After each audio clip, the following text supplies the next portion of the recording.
tegelikult arvavad, et nad võivad ringi käia ja lüüa inimesi, kellega nad poliitiliselt ei nõustu ning sellel ei ole mingeid tagajärgi. Nii et ma sattusin juhuslikult selle video peale, kus üks mees palub abi, sest tema naine on kinni peetud. Ja esmapilgul võiks arvata, et jumal küll, mis selle vaese mehega juhtus? Mul on abi vaja, ma ei tea, mida teha. Mu naine on Ice poolt kinni peetud. Kuri Ice. See kuri Ice hoiab seda vaest süütut naist kinni, eks? Ta on praegu Ocean County vanglas ja ma ei saa temaga ühendust.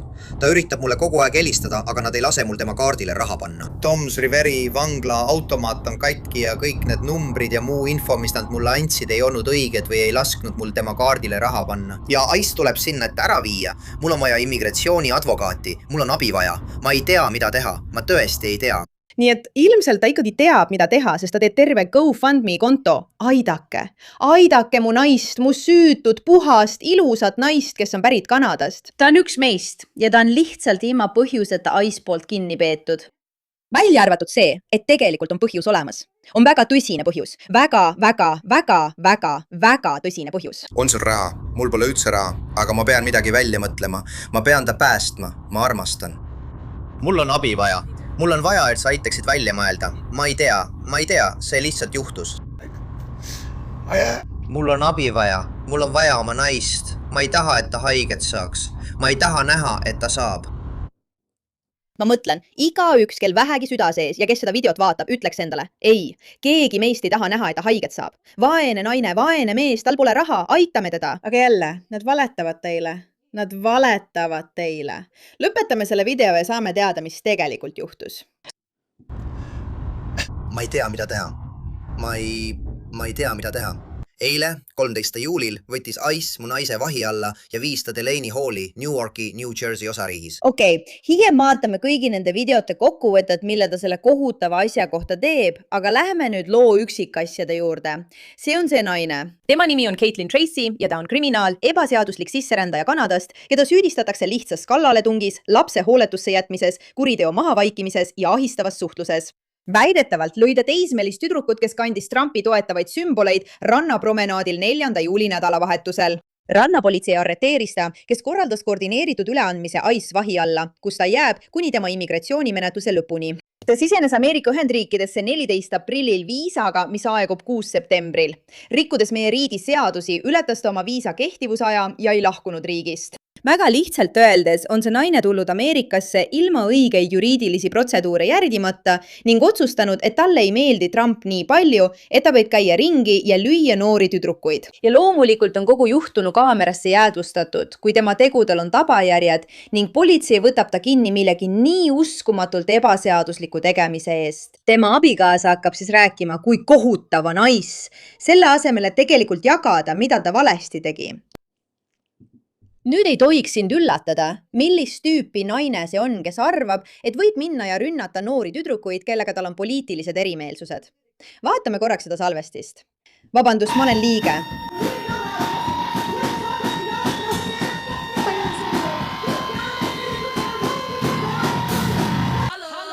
Okei, peale selle, et ta tuleks arreteerida mu kõrvakillede kahjustamise eest, kas ma saan kaevata?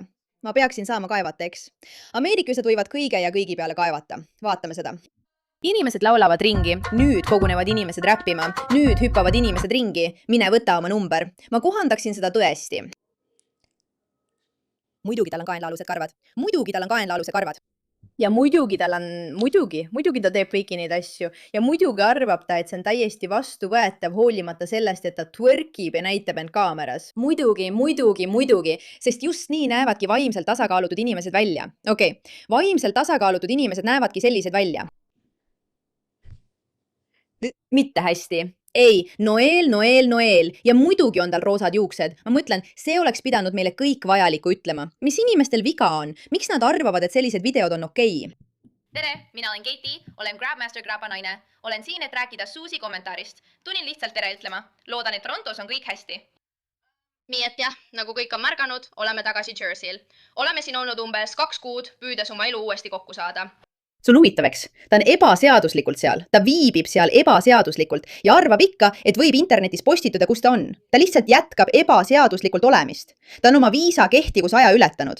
Sa arvaksid, et see on juba elementaarne, et kui sa elad kuskil ebaseaduslikult, siis vähemalt ei tunnista seda internetis. Ole lihtsalt vait, ära ütle, kus sa oled. Sa ei pea ütlema, kus sa oled, lihtsalt ära ütle midagi. Aga ei. Nad arvavad, et pääsevad kõigega. Sellepärast arvavadki nad, et võivad ka naisi lüüa ja sellest pääseda. Töökohad, proovime saada maja, meil pole kumbagi veel õnnestunud saada. Nii et jah, me oleme keskendunud oma elu korda seadmisel, mis viibki mind selleni, miks meil on nii kaua aega läinud, et teha video ja rääkida teile, mis juhtus.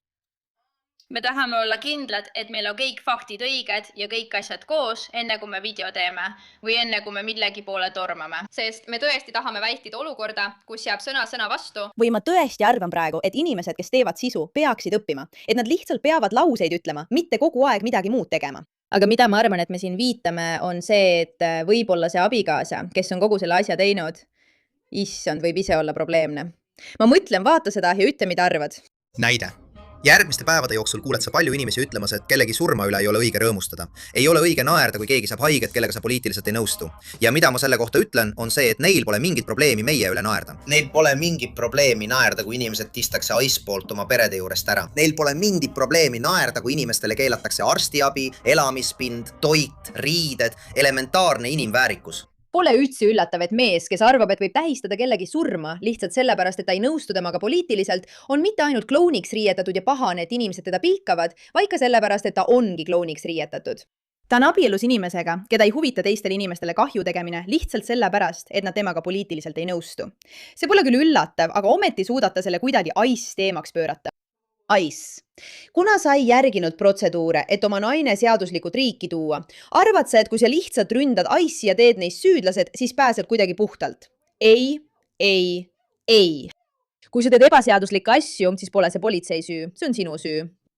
Nad naeravad, kui inimestelt võetakse isegi nende olemasolu õigus. Need inimesed naeravad, kui politsei tulistab mustanahalisi lapsi või tapab mustanahalisi inimese seistes tema kaelal. Nad naeravad, kui mõni nooruk kädistab metroos mustanahalise inimese ja siis president viita näiteks jalgpallimängule. Sul on probleem sellega, et teised inimesed võivad olla poliitiliselt vastaste suhtes õelad, aga sul ei ole probleemi sellega, et su naine neid lööb. Alati naeravad meie üle. Miks ma siis ei võiks naerda, kui keegi neist saab kaela ja teda enam pole? Maailm on nüüd kergem koht, kui teda enam pole. Ja ma ütlen, esimene, poisid ja tüdrukud. Ma arvan, Okei, igatahes hea, et see mees ei ole poliitiline liider. Aga nüüd toon teid tagasi selle video juurde, kus on tema, see noor naine. Midagi dramaatilist? Ei ole. Olen kogenud midagi väga sarnast. Me ei võtnud endaga ühendust. Ja me tahame saada nende tunnistused selle kohta, mis nendega juhtus ning rääkida ainult sellest, mis meiega juhtus, et inimesed tõesti teaksid, kellelt nad ostavad. Et inimesed tõesti teaksid, kellelt nad ostavad. See oli viimane kord, kui mu naine, Kate, oksendas. Me olime Atlantic City's oma sõbra sünnipäevapeol ja istusime autos koos hunniku suitsetajatega ning mina ei suitseta sigarette. Ja tegelikult olen ma sigarettide vastu allergiline. See on minust üsna nõme fakt, aga see on kuradi tõsi. Ja ma sain kasiinos tasuta korralikult purju ning minestasin toas, kus kõik suitsetasid sigarette.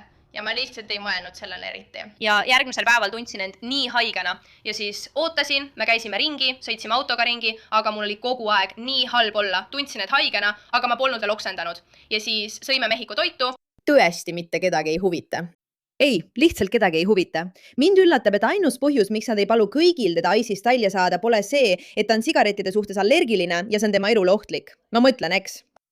Ja kuigi selle videokaadreid ei avaldata, nagu ka tegeliku sisu sellest, kuidas ta ründas alaealist, siis mis mind selle juures tõeliselt huvitab, ja me loeme kohe, mis tegelikult juhtus, on see, kuidas see mees seda lugu esitab, eks? See on klassikaline. Kuula seda.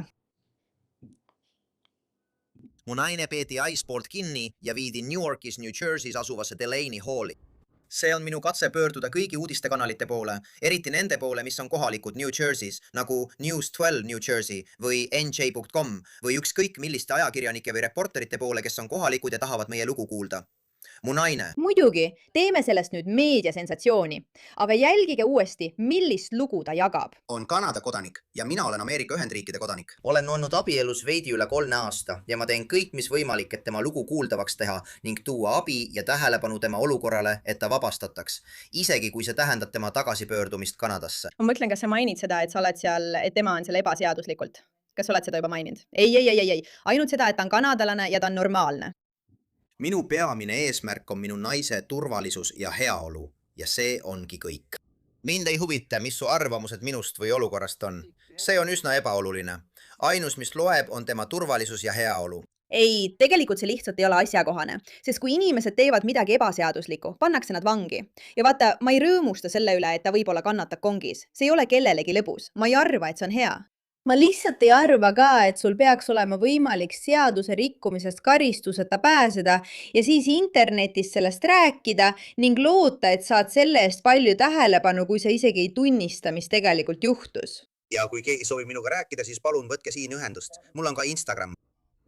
Kasutaja nimi on Grabmaster Hash. Mul on ka oma biograafias lingid erinevatele viisidele, kuidas minuga ühendust võtta. Ma hindan kogu toetust ja häid sõnu, mida inimesed on mulle öelnud. Ja ma tean, et ka mu naine hindab neid asju. Ja kõigile neile, kes tahavad levitada kuulujutte ja valeinfot, loodan, et te leiate ühel päeval rahu, kuid te olete alatud. Okei, näed. Näed, kui inimesed tegelikult proovivad, on kohal, aitavad ja kuulavad su lugu, siis miks sa kohe ütled, et kõik, kes seda ei tee, on alatud? See ei ole ju sotsiaalselt vastuvõetaveks. Okei, vaatame siis, mis juhtus. Kolmapäeval süüdistas Chironi selles üks hetk. Mis siis tegelikult juhtus? Caitlin Tracy, 33, olevat väidetavalt lähenenud 4 teismelisele, nende seas 6-aastasele tüdrukule, kellel olid patriootilistes värvides maga dressipüksid kirjaga Ice Point Pleasanti rannapromenaadil juuli nädalavahetusel. Tracy oli oma viisaga lubatust kauemaks jäänud ja ta viibis arreteerimise ajal USAs ebaseaduslikult. Ta arreteeriti pärast seda, kui ta läks teismelisega tülli ja olevat teda 3. juulil näkku ja kehale löönud.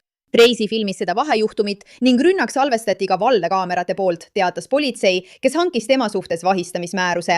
Sellest teatas väljaanne. See mitte just kõige meeldivam põhjanaaber, kes on elanud Ocean Grove'is koos oma abikaasa Matt Chironiga juba 3 aastat, arreteeriti esmaspäeval ning talle esitati süüdistused lapse heaolu ohustamises, kergemas kallaletungis, ahistamises ja takistamises, selgub kohtuandmetest.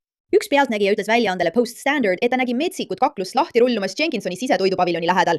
Ma ei näinud algust, aga ma nägin teda pärast seda, kui ta läks 16-aastase tüdruku kallale. Karjumine käis edasi-tagasi, ütles pealtnägija, kes soovis jääda anonüümseks. See käis kiiresti. Me kõik ütlesime, et ta peab olema purjus, et minna 16-aastase tüdruku kallale. Tracy, ent sotsiaalmeedia staariks nimetava abikaasa Chironi sõnul viidi tema naine kolmapäeval New Yorkis asuvasse Delaney Halli immigratsioonikeskusesse, kus ta pidi taluma kohutavaid tingimusi. Ta ütles, et kui ta sinna viidi, jäeti ta tuppa, kus ta pidi magama metallpingil. Kõik tuled põlesid. Okei, ta jäeti sinna tuppa terveks 24 tunniks. Ma mõtlen, jah, tere tulemast vanglasse. Ta ütles, et seal on tingimused kohutavad. Ta on ilmselgelt väga endast väljas.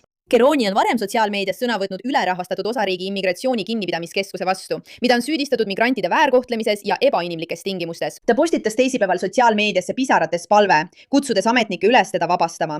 Caitlin bla bla bla bla bla. Caitlin Tracy on Kanadast pärit kriminaalne, legaalne välismaalane, keda süüdistati lihtsas kallaletungis, lapse hooletusse jätmises, kuriteo varjamises ja ahistavas suhtluses, teatas DHS. Ta sisenes USA'sse aprillis viisaga, mis pidi aeguma, kuid ei lahkunud kunagi. Meie sõnum on selge. Kui sa tuled meie riiki ebaseaduslikult ja rikud meie seadusi, leiame me su üles, arreteerime sind ja saadame sind välja. Ma mõtlen, jah. Muide, tal on terve ajalugu postitustest, mis on suunatud Trumpi vastu, sealhulgas üks julm postitus, kus ta soovib presidendi ja tema pere surma, pealkirjaga ka väikesed lapsed. Ja ei, see ei ole tegelikult üldse liialdus. Te kõik peate seda videot nägema. Ausalt öeldes on see vastik. Palvetab, et kogu Trumpi perekond saaks vähki. Ja ma mõtlen kõiki, isegi väikseid lapsi ja SHI sitt. Tõmmake akveduktid üles, hakkame pihta. Näete, mõjutades tema jalgade veene. Fotod.